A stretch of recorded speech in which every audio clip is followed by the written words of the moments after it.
aqui atrás. Peço aos irmãos que em oração acompanhem a exposição da palavra de Deus. Vamos em pé, irmãos, ler Marcos capítulo 4, versos 35 a 41. Todos vocês que aqui chegaram, saibam que o desejo desta igreja é que vocês saiam daqui dizendo: Deus é grande e a palavra dele é bendita. Por isso, acompanhe conosco a leitura da palavra de Deus, que nos diz assim: Naquele dia, sendo já tarde, disse-lhes Jesus: Passemos para outra margem. E eles, despedindo a multidão, o levaram assim como estava no barco, e outros barcos o seguiam. Ora, levantou-se grande temporal de vento, e as ondas se arremessavam contra o barco, de modo que o mesmo já estava a encher-se de água. E Jesus estava na popa, dormindo sobre o travesseiro. Eles o despertaram e lhe disseram: Mestre, não te importa que pereçamos? E ele, despertando, repreendeu o vento e disse ao mar: Acalma-te, emudece. O vento se aquietou e fez-se grande bonança. Então lhes disse: Por que sois assim tímidos? Como é que não tendes fé? E eles, possuídos de grande temor, diziam uns aos outros: Quem é este que até o vento e o mar lhe obedecem? Podem sentar.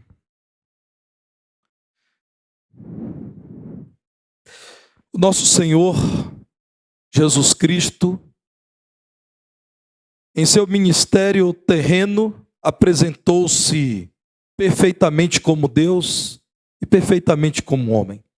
Aqui está um texto que reafirma a necessidade do Senhor Jesus de repousar, razão pela qual, ainda que não a única, muitas vezes deixava a multidão buscando um lugar reservado. Fazia isso também para compartilhar ensino profundo àqueles que estavam bem perto dele, os apóstolos. Vejam, irmãos, o que nos diz o verso 34 do capítulo 4 de Marcos, e isso nos ajuda a contextualizar o momento apresentado por Marcos. Diz o final, ou a parte B, do verso 34. Tudo, porém, explicava em particular aos seus próprios discípulos. É verdade, Jesus precisava de um tempo para descanso, mas, segundo Marcos, usado por Deus, nos diz, Jesus queria ensinar ainda mais uma lição aos seus discípulos imediatos. E aqui, a partir do verso 35, está a narrativa deste precioso ensino. O ensino se dá em meio a uma grande tempestade no mar da Galileia. Aquele mar, o mar da Galileia, já era conhecido por alguns apóstolos que eram pescadores. Por exemplo, Pedro, André, Tiago, João.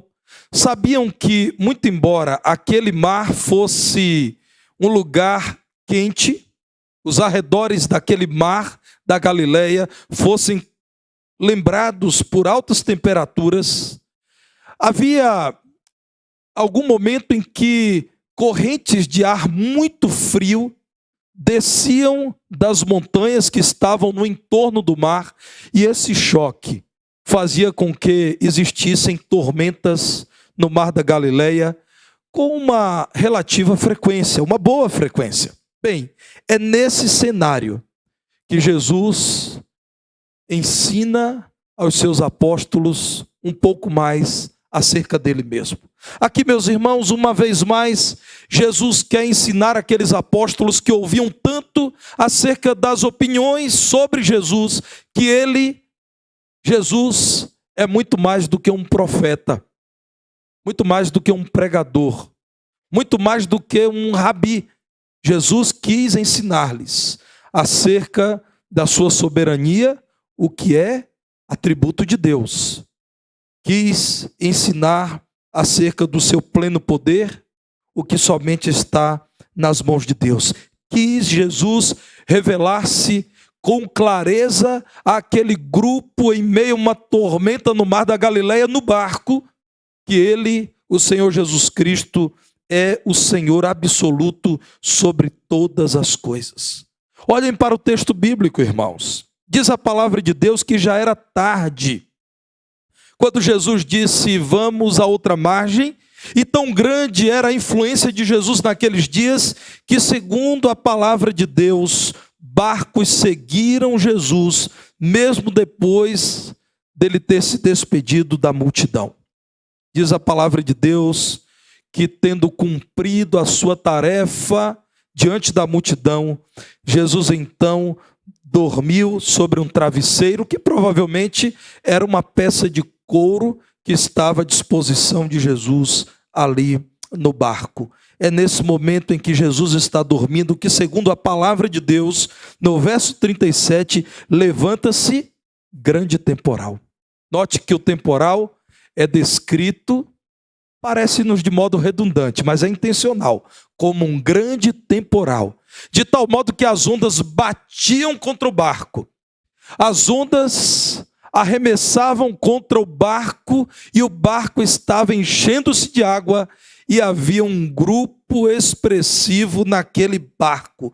É neste contexto que os apóstolos temem a ponto de despertarem Jesus, como que acreditando que Jesus estava alheio ao que estava acontecendo, como se Jesus tivesse se esquecido do mundo, de vidas preciosas que estavam sob os cuidados dele, e então dizem: Senhor, desperta. Senhor, nós tentamos ao máximo respeitar o seu sono, mas agora não é mais possível fazer isso.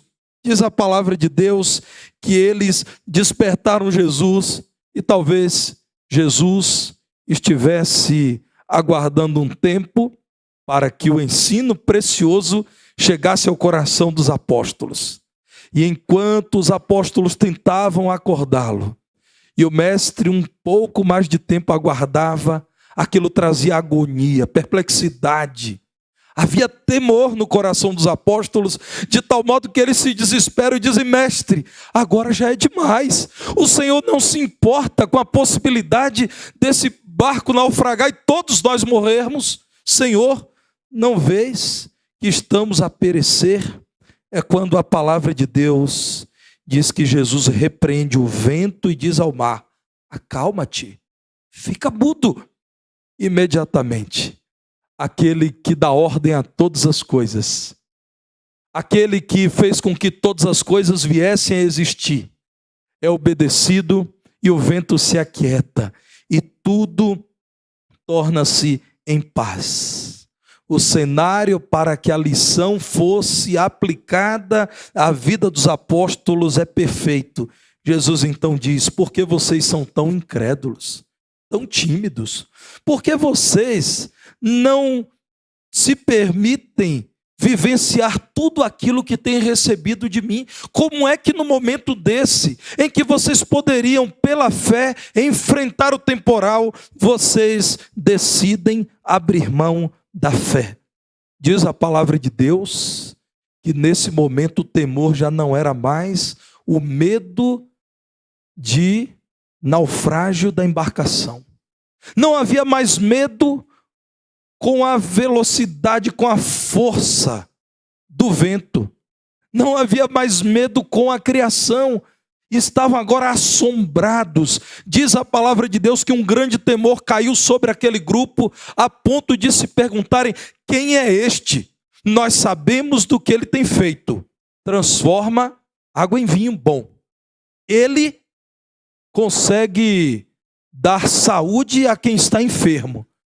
Mas agora, ninguém nos contou, nós vimos uma imensa tempestade que já estava nos convidando à morte. E ele pôde dizer ao vento: acalma-te. E disse ao mar: volte para o seu lugar. Recolha-se, mar, a sua insignificância diante da minha grandeza. E o mar e o vento lhe obedeceram. Quem é este? Nós estamos diante de algo extraordinário. surpreenderam-se depois que conheceram melhor o Senhor Jesus.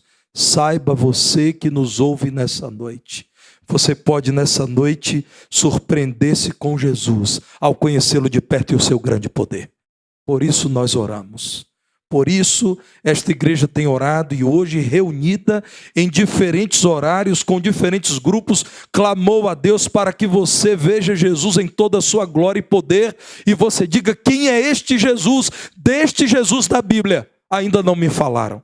A nossa oração é que você também saia daqui com uma excelente resposta acerca daquele que faz com que o vento e o mar obedeçam a sua voz. Meus irmãos, a pergunta dos apóstolos, a meu ver, se desdobra em muitas questões. Eu entendo que eles estavam se perguntando: quem é este que nos acompanha no viver? Ele é Deus. E o que Ele está fazendo conosco, homens de pouca fé, pecadores? Você já se perguntou assim também? Meus irmãos, aqueles homens que estavam no barco, como eu disse, sabiam daquela grande tormenta. E estavam agora impressionados, porque uma pessoa, diferente de todas as outras que eles conheciam, estava com eles no barco naquele momento. Saiba você que é inevitável para você e para mim enfrentar tormentas nessa vida. Mas saiba você que Jesus é aquele que se dispõe a estar presente em nosso viver na hora da tormenta. Irmãos, não há cristão, não há homem, não há mulher temente a Deus que não tenha que lidar com as tempestades da vida. Às vezes, essa tempestade se apresenta na forma de uma enfermidade incômoda, persistente, dolorosa, incessante. Às vezes, irmãos, a tempestade vem quando alguém ouve do seu superior: você está demitido, você está desligada do emprego. Que tormenta! Há momentos em que a tormenta aparece na forma de uma traição. Alguém em quem confiávamos, uma pessoa amada, a quem prezávamos muito, nos trai. Há tormentas que vêm na forma de sonhos inalcançados, planos frustrados, desejos que não se cumprem. E a palavra de Deus no livro dos Provérbios diz que o desejo não realizado é doença para a alma. Meus irmãos, nessas tormentas da vida, Jesus se faz presente junto aos seus. Sim, ser cristão não garante a ausência de tempestades. E a essa altura, então, o leitor desatento da Bíblia pode se perguntar qual é, então, a vantagem em ser cristão? Que diferença há entre ser crente ou não? Se crentes e descrentes, como diz a palavra de Deus, enfrentam tormentas. Há relatos na palavra de Deus de crentes sinceros no Antigo e no Novo Testamento, crentes no Senhor, que se perguntaram: ó Deus, por que prospera o ímpio e eu que sou justo enfrento tanta dificuldade? Senhor, por que a morte do ímpio parece ser boa, tranquila, e a do justo parece ser agonizante? Há perguntas que fazemos. Saiba você que a resposta do Senhor é: ainda que tenhamos que andar pelo vale da sombra da morte, não devemos temer mal algum, porque o Senhor está conosco. Você já entendeu a diferença? Não é possível que alguém leia a palavra de Deus e conclua que o crente nunca sofrerá. Não é possível que alguém leia a palavra de Deus e pense que ao crente está garantido um céu de brigadeiro, velocidade de cruzeiro, campos verdejantes e pássaros cantando, a vida quieta e sossegada. Não. Crentes, porque ainda não estão no céu, porque ainda são tentados por Satanás, porque são limitados em sua condição de homens, de mulheres, porque estão nesse mundo mal, porque precisam viver pela fé, porque precisam ter paciência, porque precisam confiar em Deus, enfrentam problemas. Infelizmente, irmãos, a desgraça bate também à porta dos crentes. A diferença é: o crente nunca está sozinho. Nunca se vê sozinho.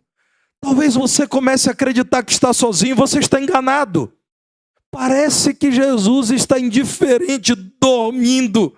Não se envolveu contigo, é só impressão, é só sentimento. Ele está no barco da sua vida. Ser cristão não nos garante que não estaremos no barco em meio à tempestade, mas nos garante que o Senhor Jesus Cristo estará conosco, acompanhando-nos em meio à tempestade. Mesmo quando servimos a Cristo fielmente, continuamos expostos à nossa fragilidade. Então, aprendemos que dependemos do Senhor Jesus Cristo. O garoto estava numa viagem aérea, e ele estava tranquilamente nos joguinhos ali, no seu iPad, no seu aparelho eletrônico, quando o avião entrou numa turbulência demorada. Tão demorada que fez com que o comandante dissesse aos passageiros: por favor, afivelem os cintos e estejam atentos às máscaras que poderão cair sobre vocês a qualquer momento, para que vocês posicionem no rosto. Desespero no avião. O comandante disse isso. Já havia gente chorando, já havia gente desmaiando, gente desesperada. E o garoto estava lá no seu joguinho, interessado na próxima fase do jogo, quando uma senhora que estava suando muito olhou para ele e disse: garoto, você não sabe mesmo o que é que está acontecendo, né? Ele disse: claro que eu sei, senhora. É uma turbulência e essa parece que é das boas. Essa está demorando passar.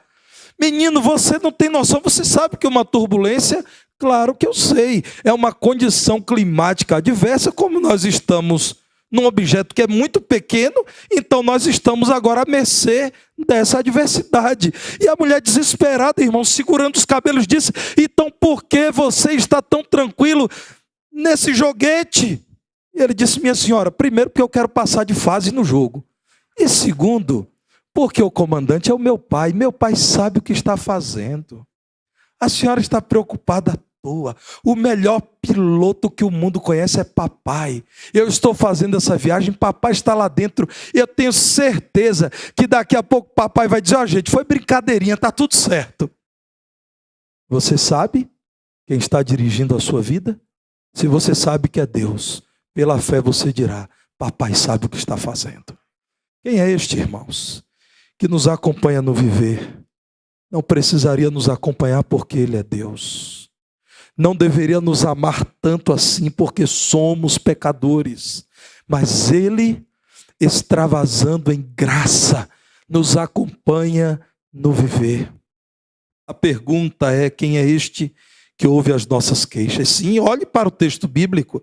A palavra do Senhor nos mostra os apóstolos acordando Jesus e dizendo: mestre, não te importa que pereçamos? Que pergunta sem propósito. É claro que ele se importa. Quem chamou esses homens da vida sem propósito para a vida na presença dele mesmo, do Senhor Jesus? Quem arrancou esses homens da vida fútil para a vida no seu próprio reino? Quem os chamou a ouvir aquilo que eles nunca ouviram de homem algum? Jesus, é claro, importava-se com aqueles homens de tal modo que ouviu as suas queixas. Jesus foi acordado do seu sono quando o barco já estava invadido pelas águas, e vendo o espanto dos discípulos e os seus questionamentos, ainda os ouviu e os socorreu. Veja o amor do Senhor Jesus. Aquele que nos acompanha no viver ouviu as queixas e nem debateu. Depois de ter ouvido as queixas, disse: mar, aquieta-te, eles estão com medo. Vento, cessa, Eles já não suportam mais. Meus irmãos, nós podemos estar sempre certos de que Jesus Cristo está interessado em nossas queixas, sim. Eu aconselho você de modo muito reverente a não blasfemar do Senhor, a não negar a santidade dele, o seu poder e a sua glória. Mas fique à vontade para perguntar. Isso não é pecado, irmãos. Que pecado há em o crente perguntar: Senhor, por que eu estou sofrendo?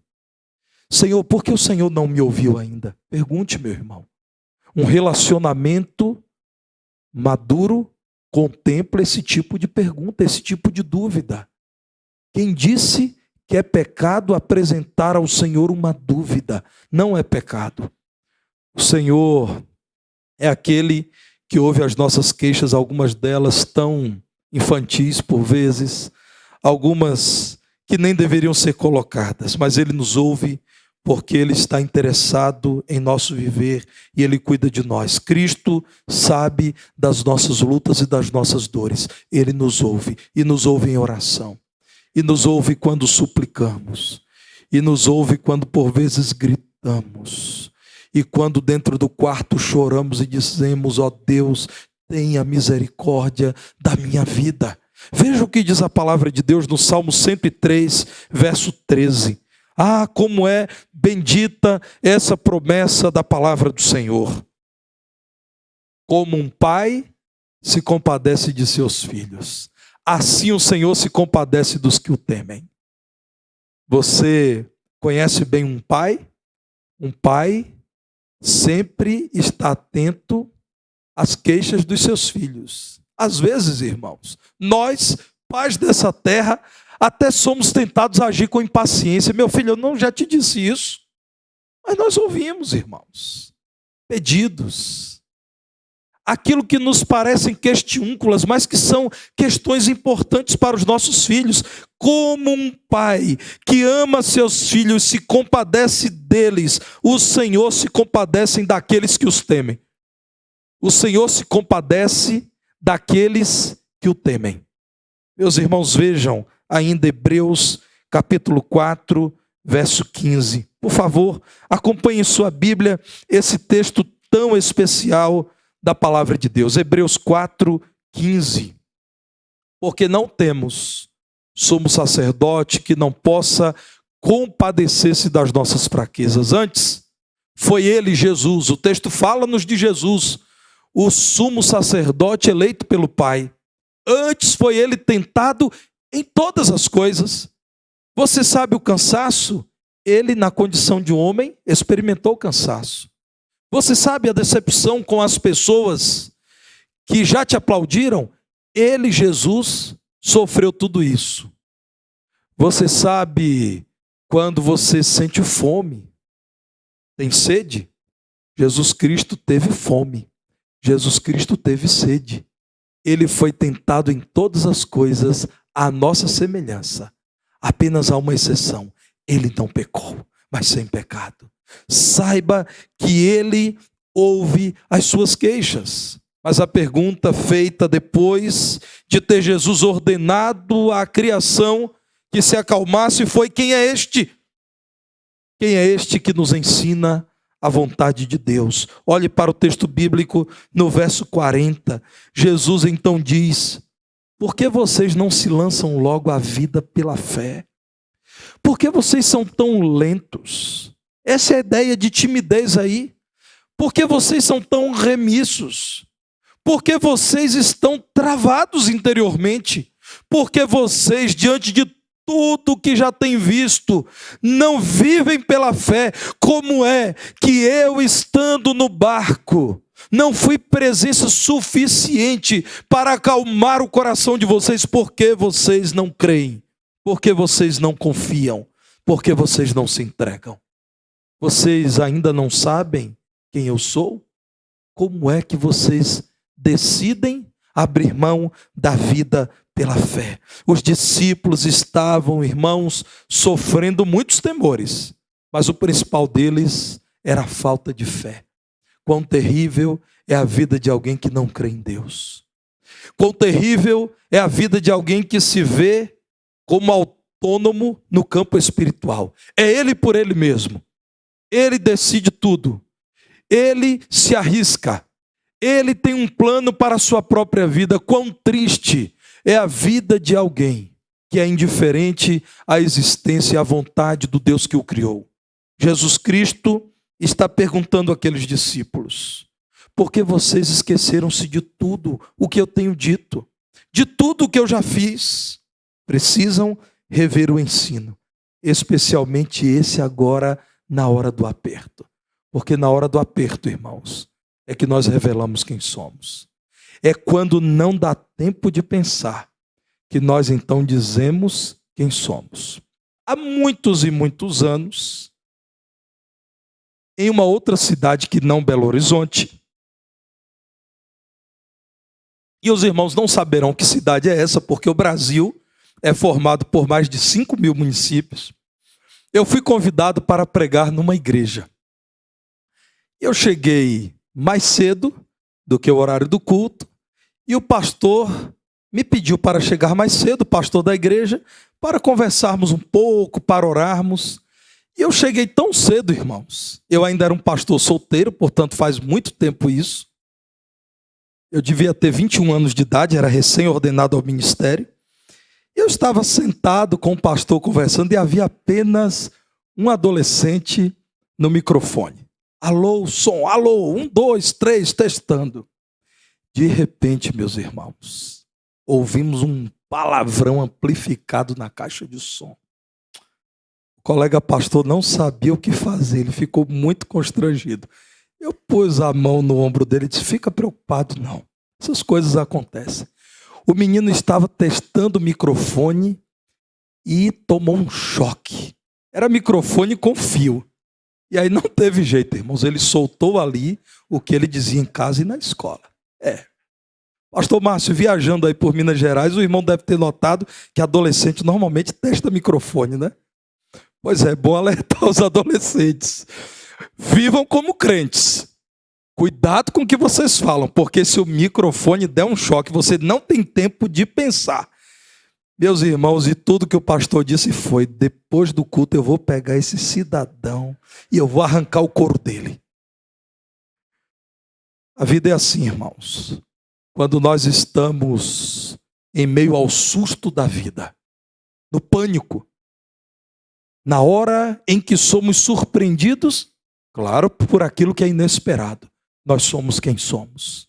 Ah, meus irmãos, andaram com Jesus, ouviram Jesus, testemunharam sinais extraordinários do Senhor Jesus, mas agora não dava tempo de consultar o manual de teologia sistemática de Langston, não dava tempo. O que é que Langston diz sobre dúvida na fé? Não dava tempo. Agora não dava tempo de trocar uma ideia. Pedro, o que é que você acha? Agora, irmãos, era para salvar a própria pele que eles estavam ali tentando uma solução. Agora, em pânico, mostraram, não confiavam em Jesus. Ainda não sabiam quem era o Senhor Jesus.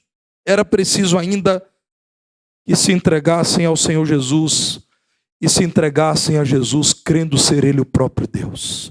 Talvez nessa noite essa seja a grande pergunta que você ainda deva responder: quem é este Jesus? Este Jesus que é professado, ainda que nominalmente, pela maior parte da população brasileira. Quem é esse Jesus pintado, segundo a ideia que muitos têm dele, em tantos quadros? Quem é esse Jesus mencionado nos adesivos dos carros? Quem é esse Jesus das canções belas que ouvimos o tempo todo pela cidade? Quem é este Jesus para você? Olhe para a palavra de Deus em Marcos 8, verso 29.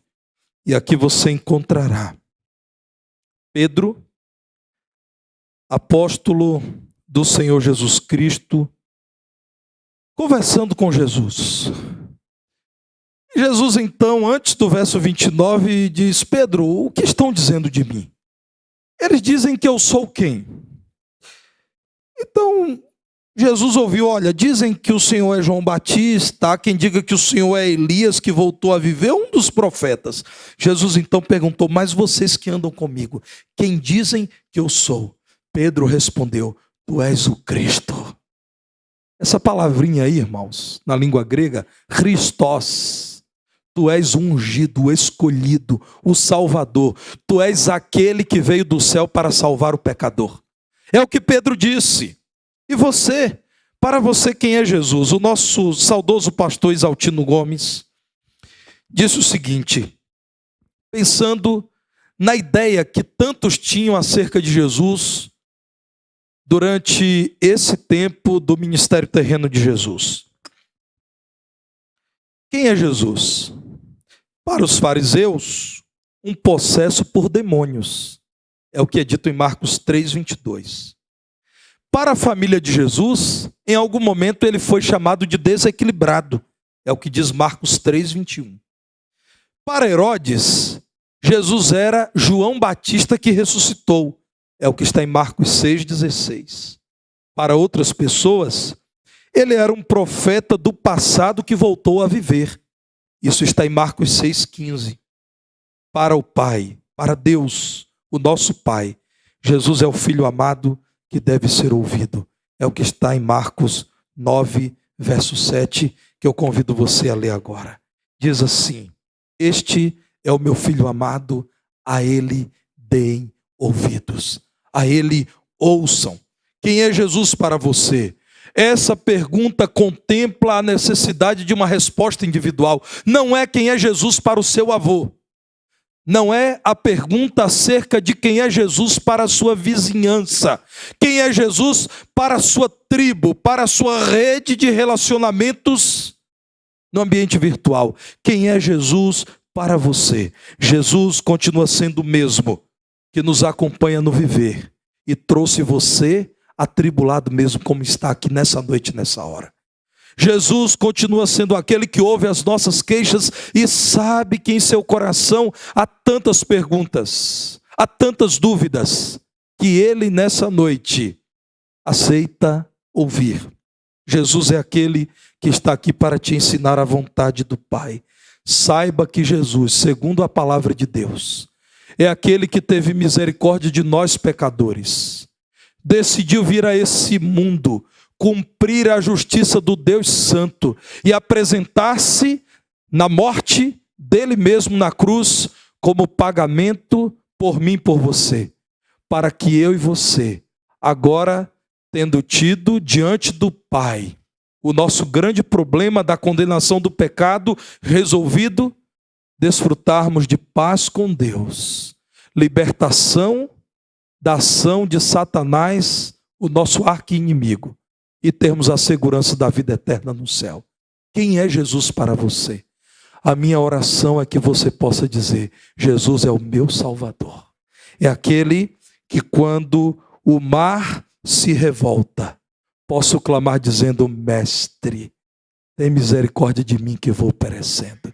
Que você, em meio à sua tempestade nessa noite, diga: ó Mestre, o mar se revolta, seja comigo e me ajude nessa hora. Vamos juntos